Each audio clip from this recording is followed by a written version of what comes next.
are now ready to move into our marketing phase. Back in the day, what we've had is we made flyers, we passed the flyers out, we talked to people about the event, we went to practice spots, we went to other events, and we helped build a buzz around the event.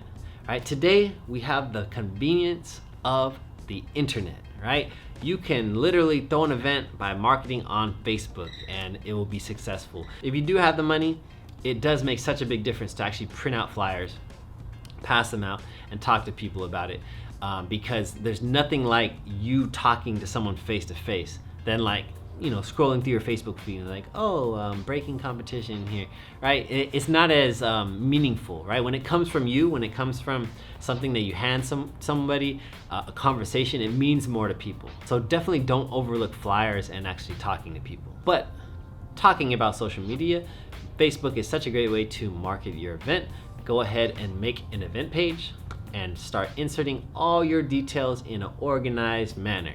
Go through it, double check, triple check. Make sure you leave some type of contact for people to reach out to you if they need to, for vendors, for, you know, pre-sale tickets. Put all that information in there, and before you make it live, have like 5 friends go through it and look through it and just make sure that everything makes sense. Sometimes everything makes sense to you, but not make sense to everybody else, right? So make sure they go through that and just double check all the details before you make it live.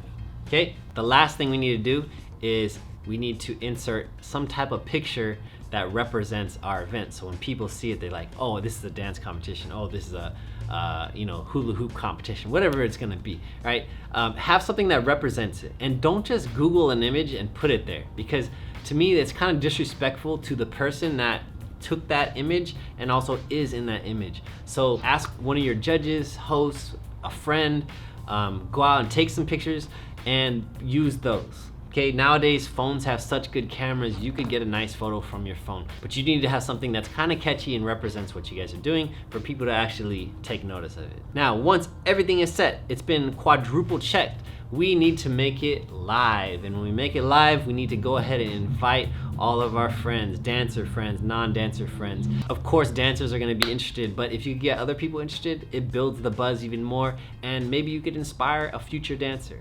All right, so start inviting people, share it with all the people that are involved into the event, sponsors, vendors, judges, the club members, the people that your friends, your crew, everybody involved. Share it with them and see if they can share it with their friends and family. One of the really cool parts of Facebook, it actually tells you the number of people that say that they're gonna go to your event, right?